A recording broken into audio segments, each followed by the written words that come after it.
Well, it's really nice to be back. For those that weren't here before, I gave a talk on my tea hunt experiences in the 1960s as a kid. As I said, I wasn't born yet, but I went on the tea hunts.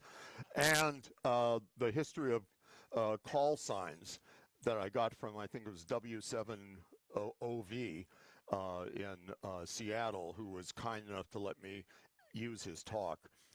Today I'm going to talk about my experiences as a kid again in the 1960s when kits were available and you can build things one component at a time, which was a very interesting time in our history.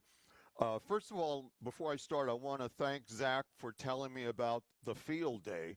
You guys had a fantastic field day.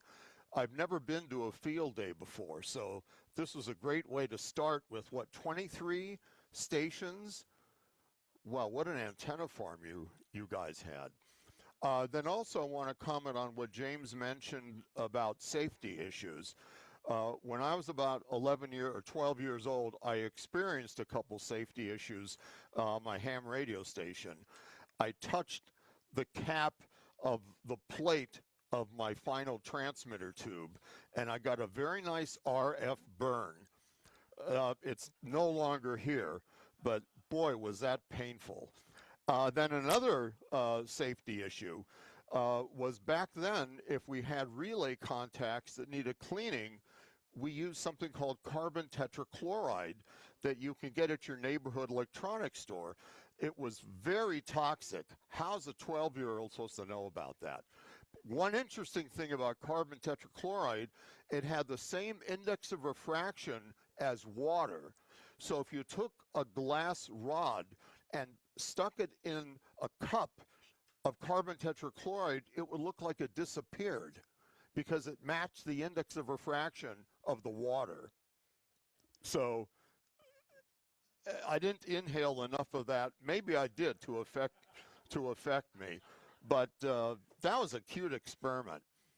So I'm going to talk about a bygone era, the demise of kits from the 1960s. So we're going to go back in time. I borrowed a time machine from a friend of mine. You might have seen this movie in 1960 with, I think, Taylor was his name. But a little announcement before I start. I'd like to dedicate this talk to Zach Cohen. For those of you who weren't here before, the local sheriffs presented Zach with this plaque, and this room will be named after him as the Emergency Communication Center. So thank you, Zach, for all that you have done. Okay.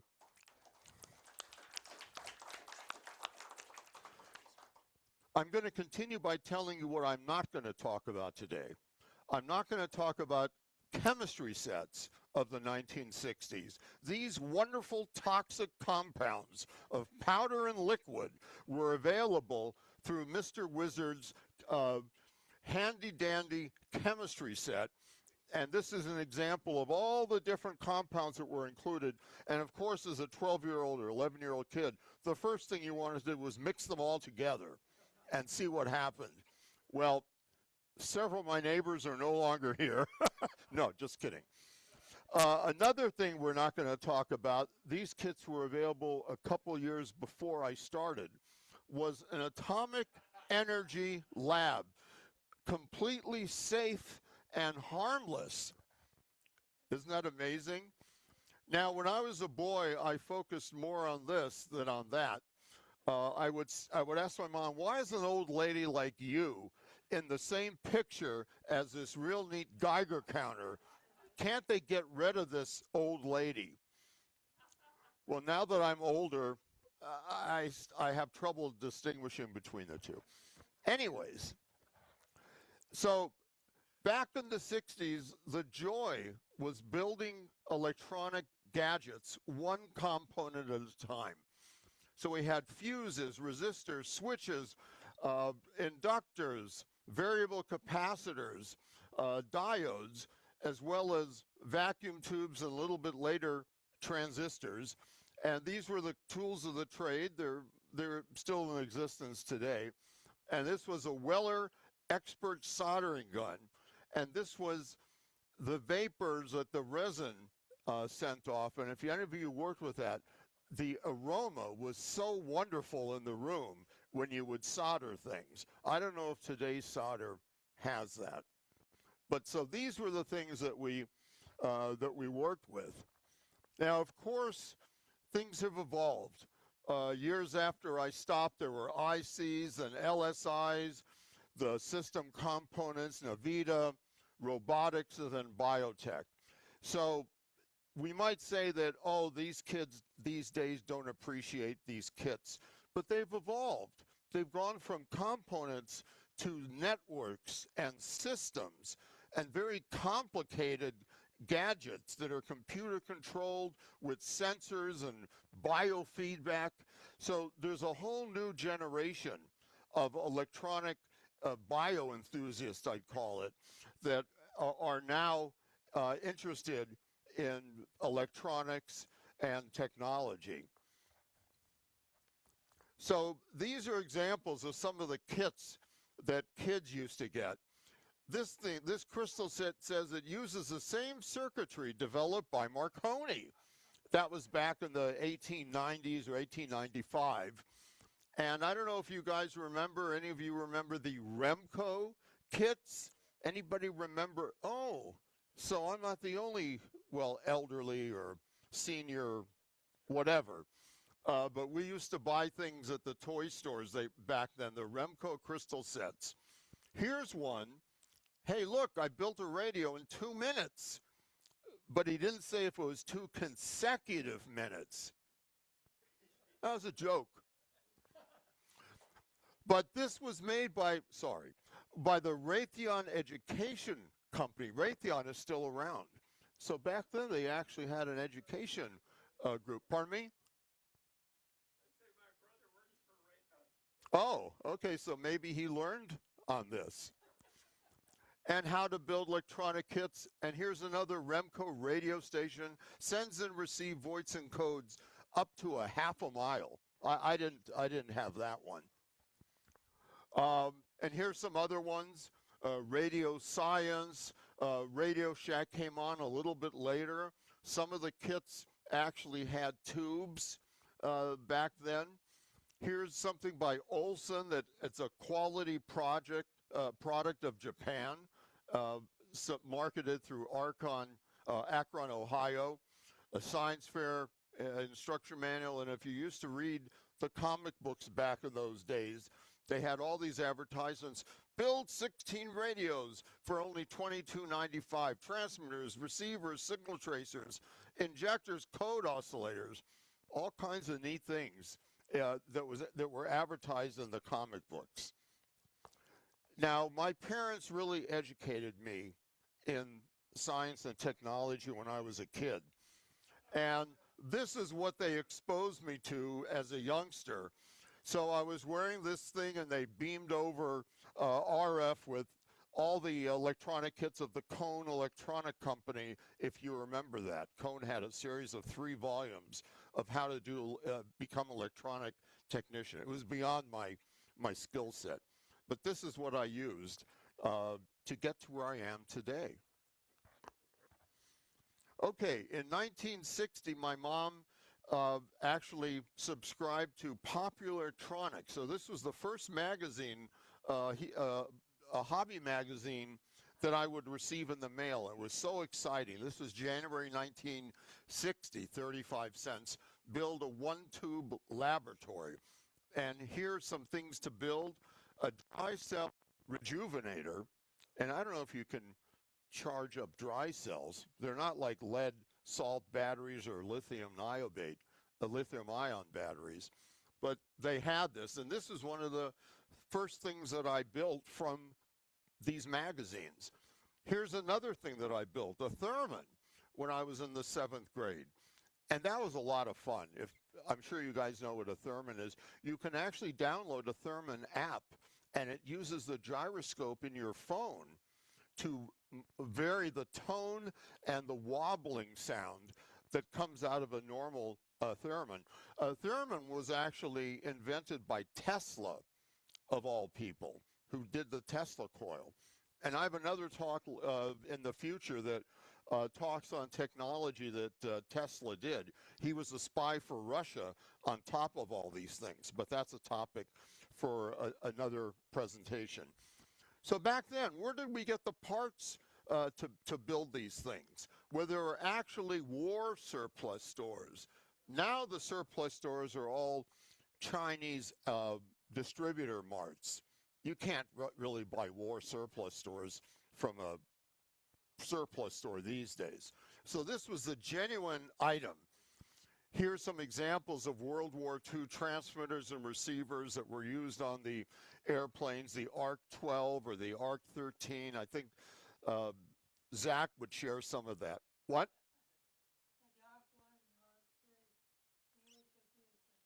See, VHF and HF. And later on, they had these portable backpacks that were used in the Vietnam War, the PRC-319, I believe it is. And if you didn't pay, here's a real World War II cannon in front of the surplus store, so you better pay. We also had a lot of stores. I lived in LA I was in LA as a kid in the West Hollywood area, and we could ride our bicycle to a lot of different mama papa electronic kit and parts stores. Here's one that was behind the famous Carthay Center Theater, it's no longer there. It was a beautiful landmark that unfortunately is now an office building. So it was called CVARC. We used to call it fart guards, but I think it was a converted two-story home. There's a searchlight in front of there.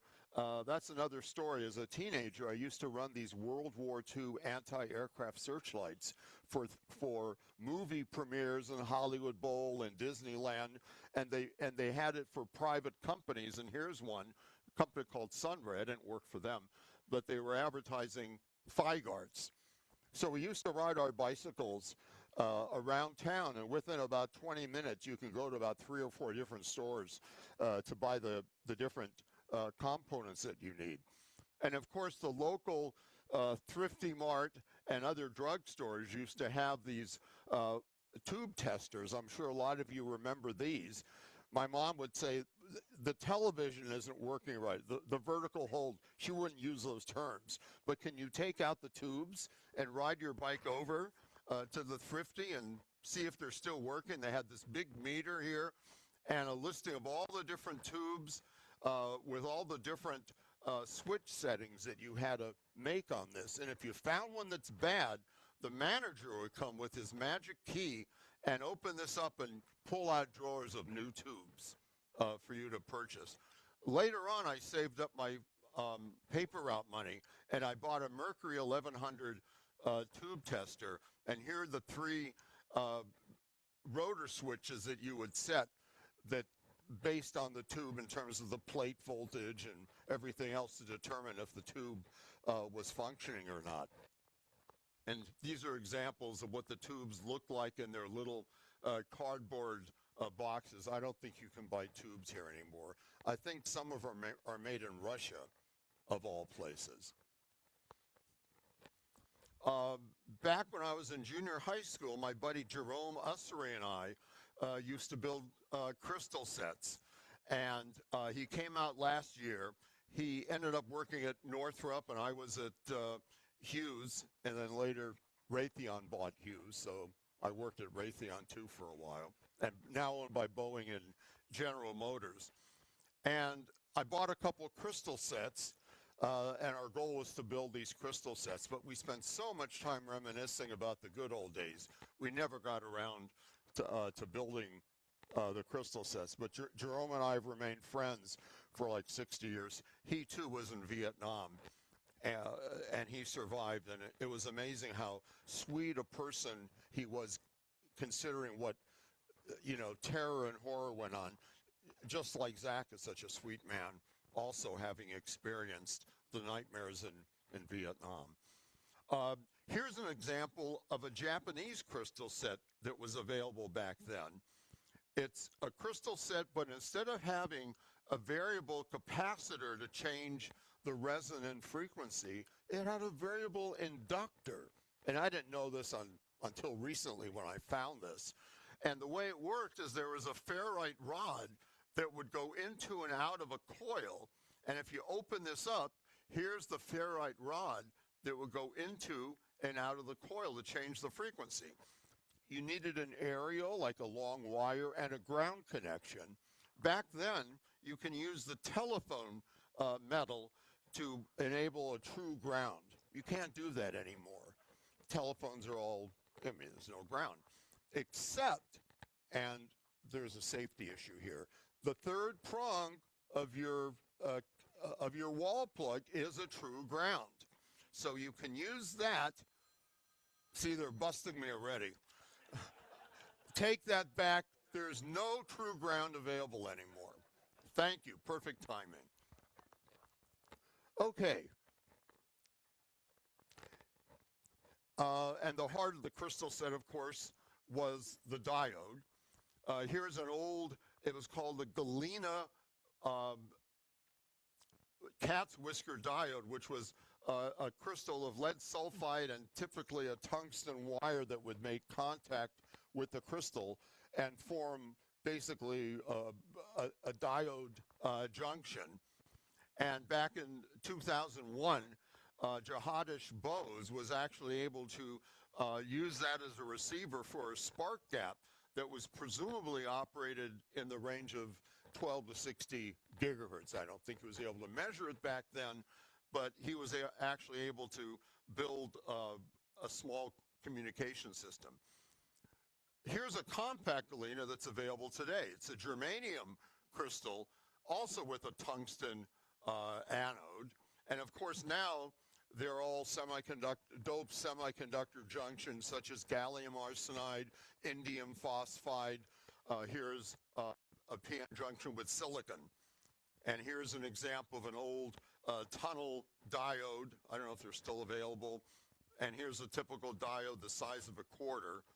Probably costs more than a quarter. So anyways, here's a typical crystal set. This was manufactured by Allied Electronics in Chicago.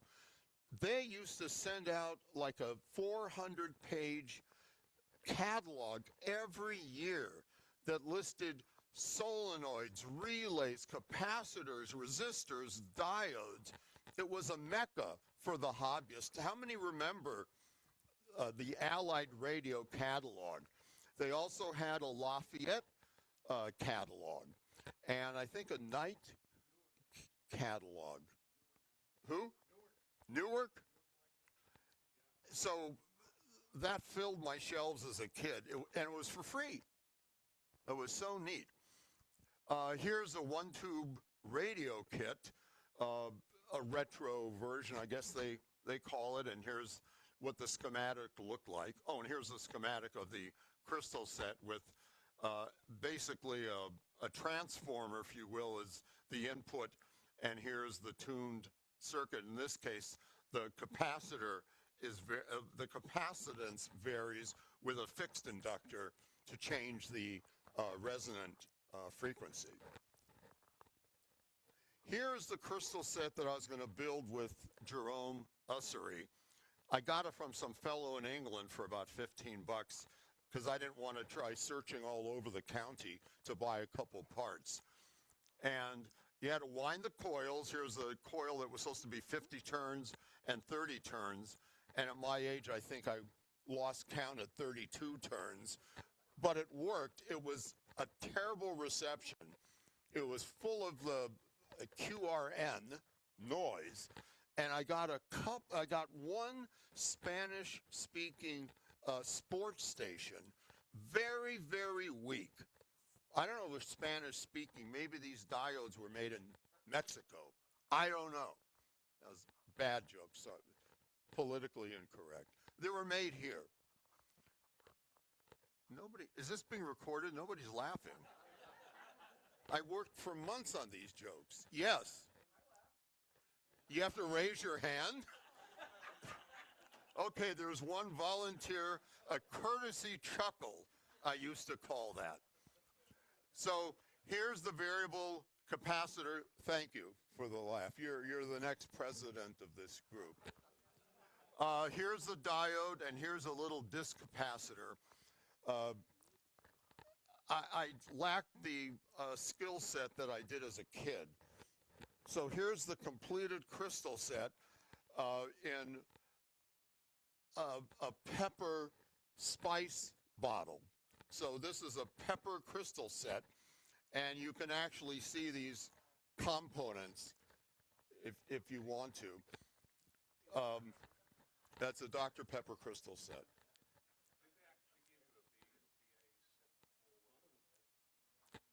I'm not sure if it was that or an IN 1N34. They said it can be either one. Are you familiar? I think it was a Schottky diode, wasn't that?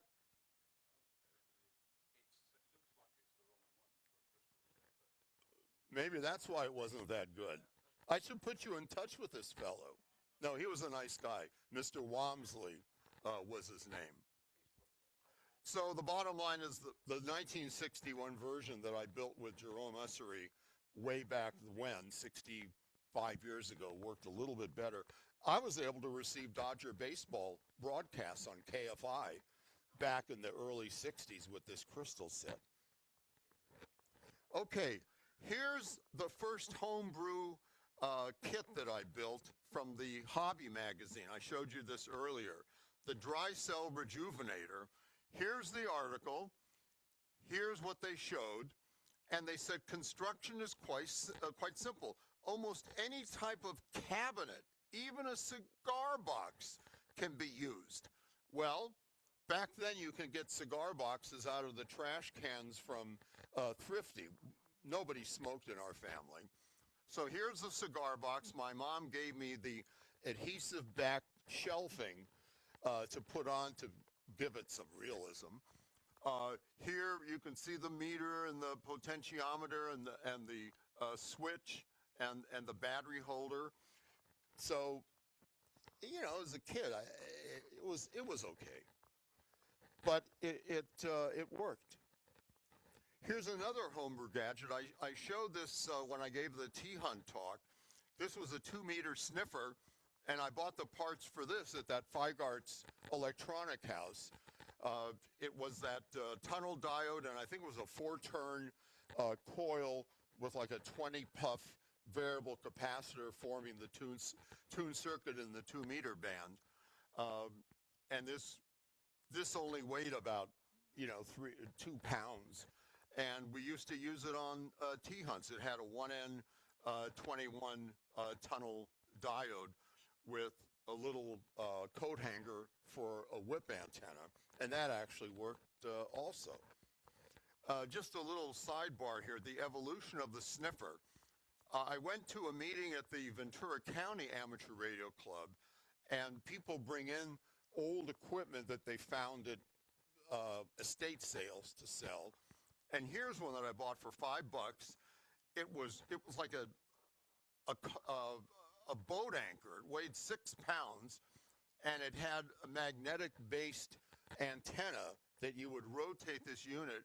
It was set to work on the AM and 80-meter bands, and it was really heavy because I'm sure it had like a 90-volt battery or something to drive the plates on the receiver. And I found an ad. Somebody actually was trying to sell this piece of paper on eBay. And back then, here's the similar model by the Newport Supply Company, and it's called a Roco gadget. That reminds me of the Vegomatics. Was that Remco or Roco? It slices, it dices. You remember those? Who? Oh, Ronco, not Roco. Well, off by a consonant. Wheel of Fortune, you win. And it was $85. So That's very expensive in 1953. That's like $400 or $500 these days. Who would pay that much for it? Anyways, so in the 60s, here's the sniffer that I built. It was only a couple pounds, a little bit smaller box. And then here's a sniffer that I used about 15, 20 years ago when I went on a tea hunt with Joe Mole, who's an expert tea hunter living in Fullerton. And here the sniffer is actually connected to a 3-element 2-meter beam, and it's so lightweight you can hold it in one hand. Has anyone used these before on 2-meter tea hunts? Okay. So it was really neat. So portable and easy to work with. Okay, I'm now going to switch gears and talk about some of the commercial kits that were available in the 60s. Here's an ad from Electronics Illustrated in 1961 advertising ICO. I'm sure a lot of you are familiar with ICO. ICO, Heathkit, Nightkit, these were all major suppliers in the 50s and 60s, and Heathkit beyond that, and I'll show you that in a minute. So look at this. They said, listen to the ICO Hour on WABC in New York Monday through Friday for 45 minutes a day. Can you imagine how influential this electronic kit company was to have an hour every day on FM, 95.5 megacycles back then? An ICO hour. That's amazing. Now they have all the political hours, but an ICO hour? Unbelievable. Here is the first ICO kit that I built when I was like 12 years old. My father bought this for me. The ICO amplifiers back then actually had very good specifications, especially for a kit. They were really, I didn't know that at the time, but when you read about them today, they were very impressive. Here's a close-up of the ICO set. This is what the underside looks like. It's not the one that I built. I lost mine in the Woolsey. We lost our house in the Woolsey fire. So this ICO that was about 60, 50 years old, everything was gone. You wouldn't want it anyways. There were so many cold solder joints in here. I can't believe it actually worked. I looked at it years later and I said, this is disgusting. All these cold solder joints. And this did not look as clean as this refurbished unit. It was all scratched and messy, but it worked.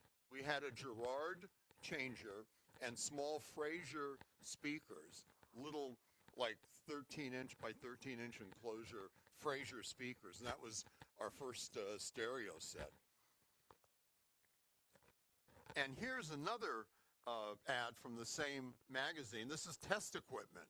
ICO built a whole line of oscilloscopes, function generators, signal generators, capacitor and resistor emulators, battery eliminators, VTVMs. They had a whole line of components. And I built an ICO grid dip meter as well as the signal tracer. This was real neat. It had one of these magic eye tubes, little fluorescent tubes.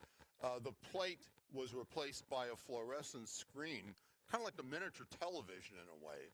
And it was designed to measure the power consumption of a piece of electronic equipment. You'd plug something in here, like a solder gun or electric iron that my mom would use, and then you turn up this potentiometer until the eye would close, and whatever number was on here, that was the wattage that electronic component consumed.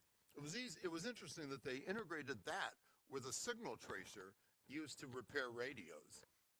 It was a real neat kit. And one of the first pieces of Heathkit test equipment I built was this world's largest selling VTVM, the V7 and the V7A. Does anybody remember this VTVM? It was a fantastic piece of test equipment. I believe it was a single tube VTVM, and it had a little red pilot light. It was years before LEDs, so it was a real, like a filament, a red filament pilot light. And here's a close-up. This was really dear to my heart. I love this. I was just a kid, but this was so much fun to work with when I was testing things out. And here's what it looks like. These are the tubes on top, and this was the rotor switch to turn the unit on and adjust the scales for the resistance, and you would read it off this meter and zero adjust. And when you touch, when you first set this to a resistance, the scale would go up, and you adjust the ohms adjustment to set it to the high point, and then touch the probes together, and then it would go down to zero resistance, and you would adjust I'm sure the present digital devices are similar. Maybe they automatically adjust these days. Okay, here's a photograph. My brother was only 10 years old, Gary, when he got his novice license, and I was 12. And here's the QSL cards that I got. Here's WV6TQX. I mentioned that to you, WV6TKS. That was your call, right? So that was real close to Susan's call letter. And these are the kits that I built. And here's the Bible of ham radio. I'm sure they still have this, the ARRL handbook. Is that still available? It's probably all PDF files now. No? You can still get a hard copy of that? Oh, wow. Well, that's neat. So anyways, this was our station. Johnson & Johnson transmitter had to be below 75 watts CW.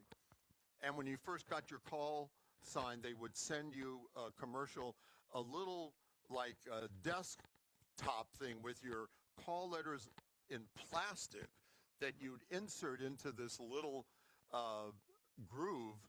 And here's the QSL card that they'd send you. They'd actually have a little blue arrow that would point to where you were located, and it would say My QTH. I don't know if any of you remember that QSL card. It was, for a kid, it was fantastic. I never used to receive mail. Now I receive too much mail, if you know what I mean. But as a kid, that was a highlight of my youth. And what did we use the test equipment for? We used it to repair televisions and radios. Oh, is Zach okay? Oh, okay. Okay, thank you, Zach. Let's give Zach a hand. He's such a sweet man.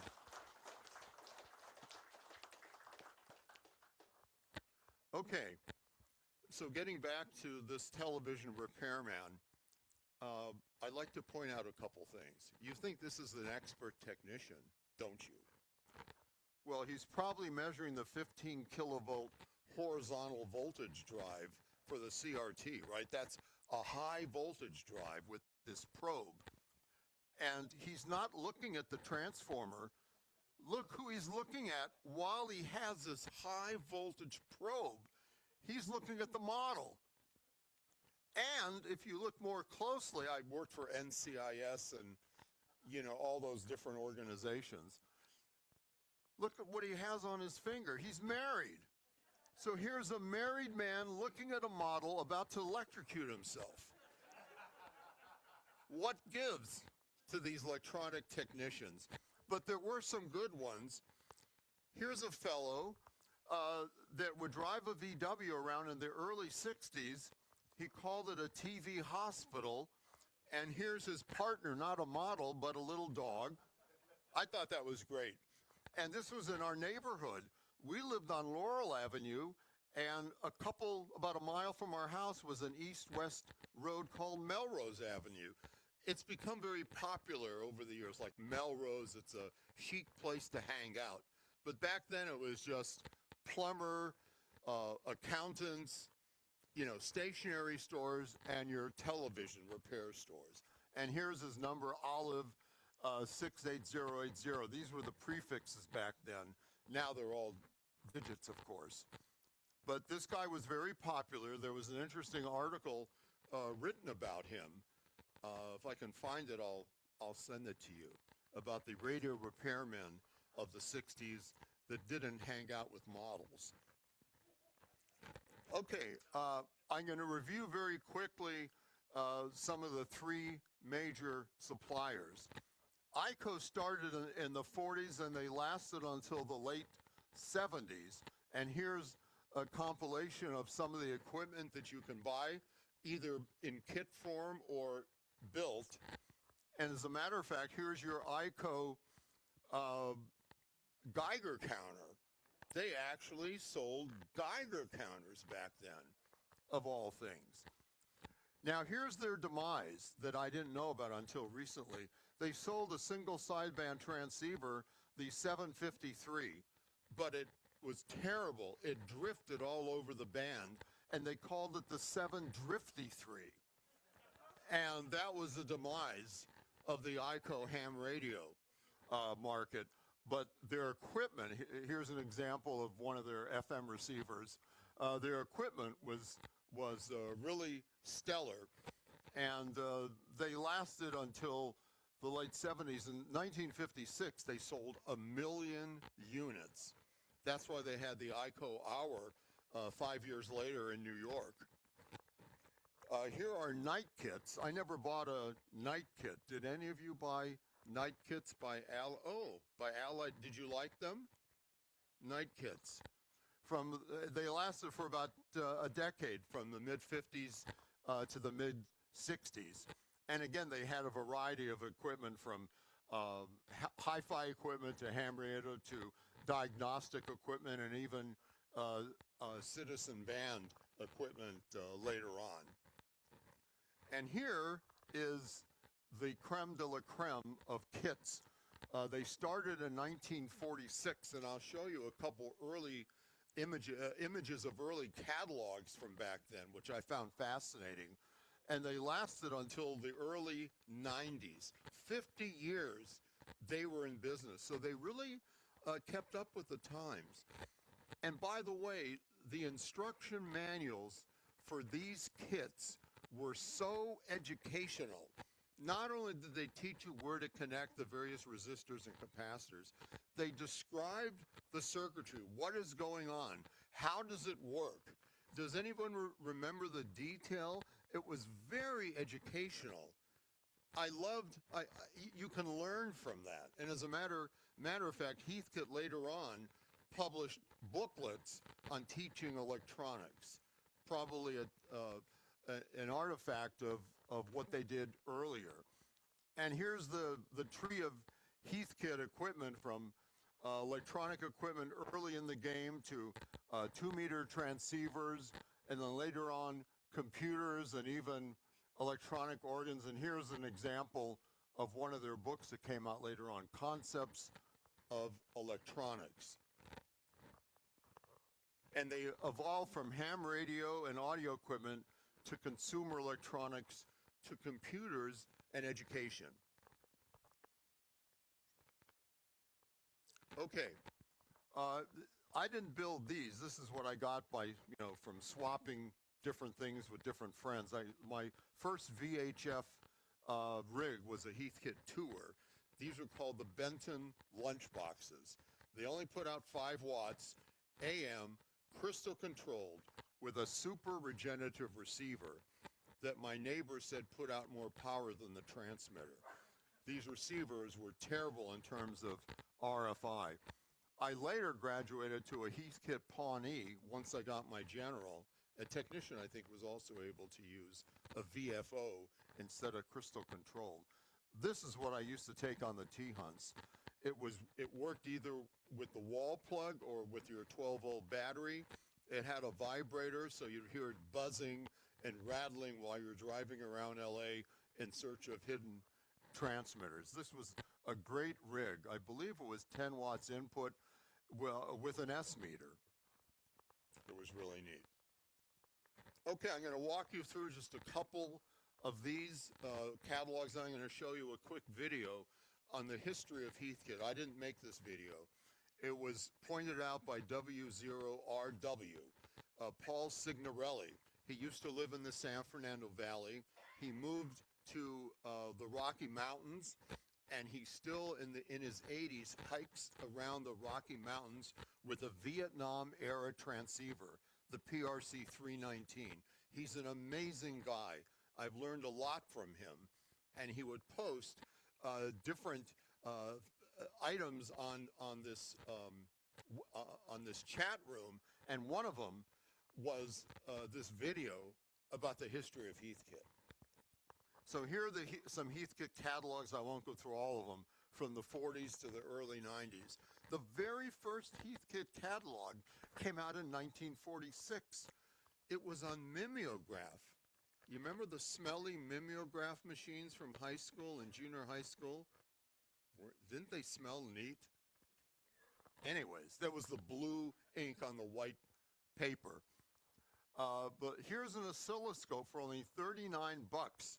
You'll learn about how they got a huge quantity of these surplus electronics from World War II, and that gave them the impetus to start selling their kits. Their kits are the best. I don't know what this is. You can comment on the safety issues here. A bathtub bypass condenser kit. So you have to sit in a bathtub while you hook up a condenser? I guess it was for the suicidal people that worked at Heathkit. Does anyone know what that means, a bathtub condenser kit? It's a unit that has self-contained, it's a metal box and has just a bunch of contacts, and inside of it is all your bathrooms. But where's the bathtub? Is it the shape of a bathtub? Like a little metal box. Later to replace by the jacuzzi condenser kit, years in advance. And here's the second page of that, a pocket tester, speakers for military sets.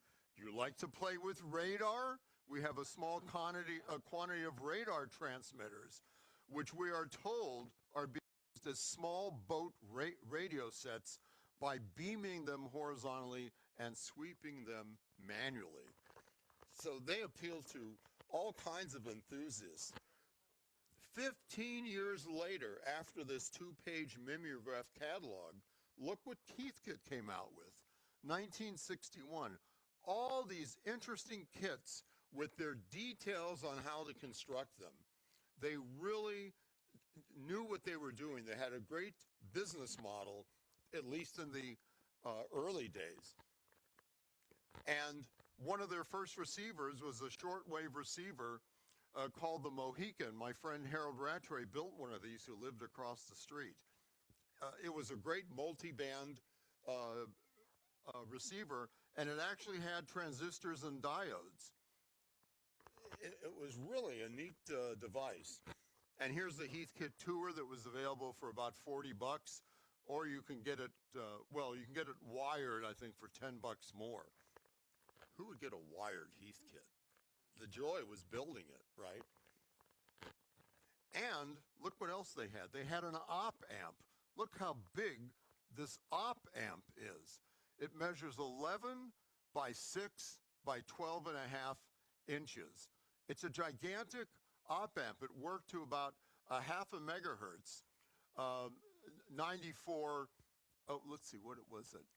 87 dB gain. But look how huge that is. Compare that to like 10 years later, you can get a this is an LM324. I remember the 741 was a Fairchild, very famous op amp, and a 747 was a dual op amp. We use that all the time. And it's about the size of a quarter, and it had 100 dB gain at almost 3 times the frequency range. And then 20 years later, here's a single op amp for only 28 bucks, all the way up to 45 megahertz, a gain of 115 dBs.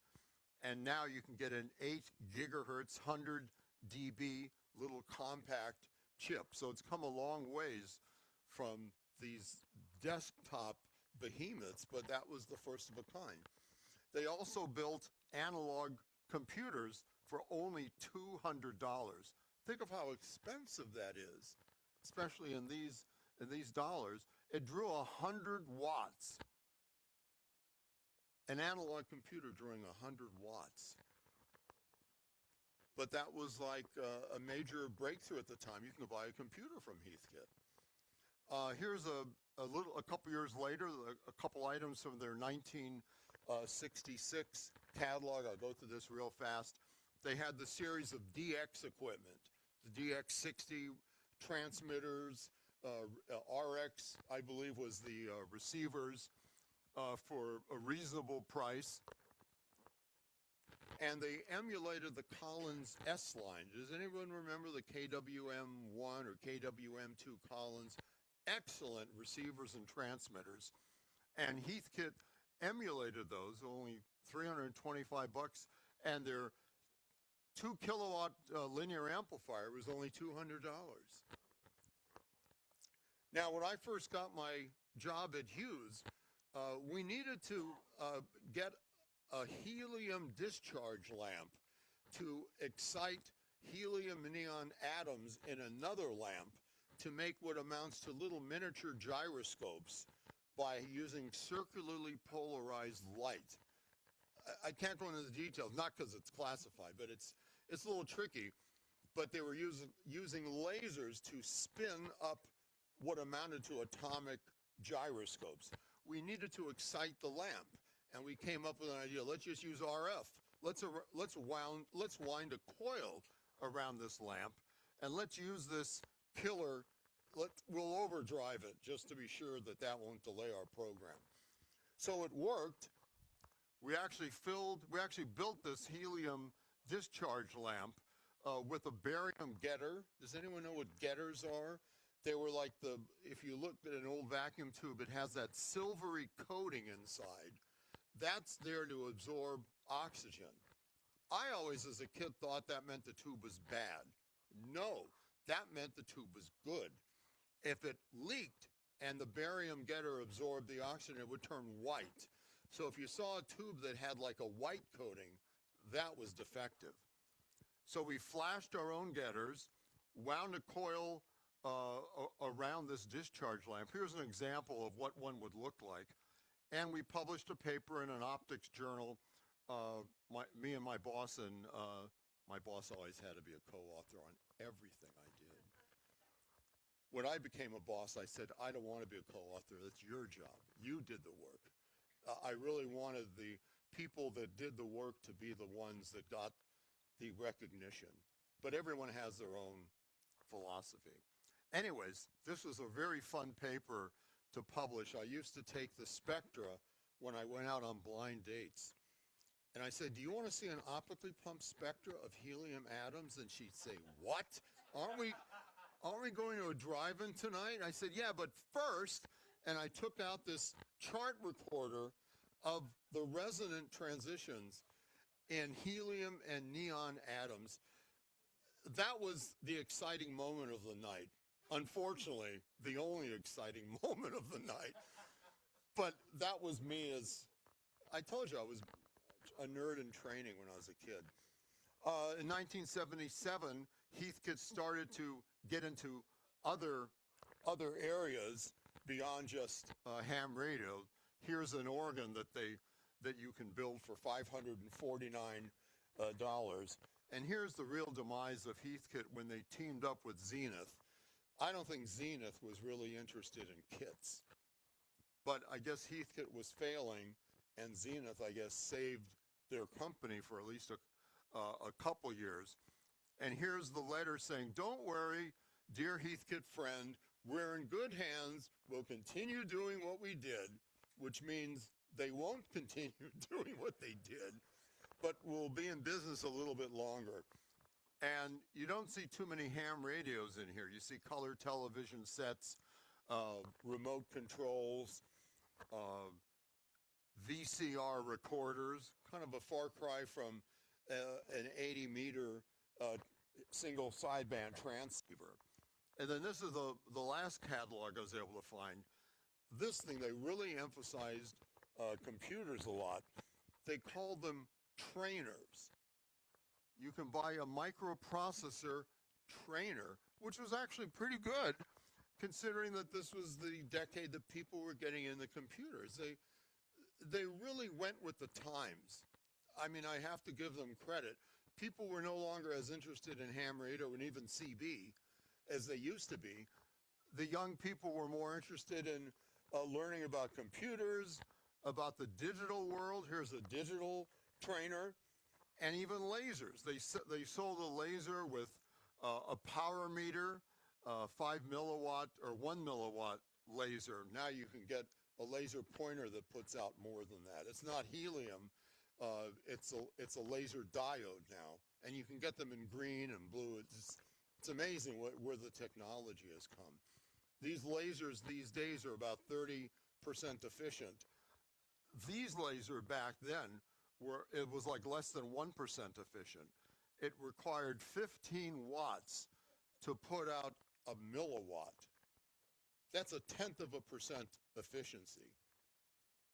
Today, it's like 30%. You can run them on like a AAA battery these days. But this replaced my laser pointer. This can also be used as a 6-meter quarter wavelength antenna, or a 2-meter quarter wavelength antenna.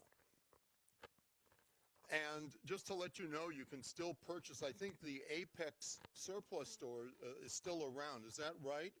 In the San Fernando Valley, it's probably one of the last stores of its kind. You can buy almost anything. I have yet to visit it. There's videos on YouTube videos on tours of this store. And here's an example. They have racks of used equipment. That's where I left my scope. All kinds of oscilloscope. The last electronics store in the United States. Oh, yeah. But you want to be in there during Christmas when they light up their computers, and I call this the nerd's Christmas tree. And if you walk behind the store, look at what goodies you can find to kind of fool your neighbors on Halloween. Torpedoes, missiles. So if you don't like your neighbor, you kind of get a couple of these kind of aimed into their window and say, you mind turning down your stereo after 11? Guess what I have? Isn't that great? I'm sure you can't. They're not loaded.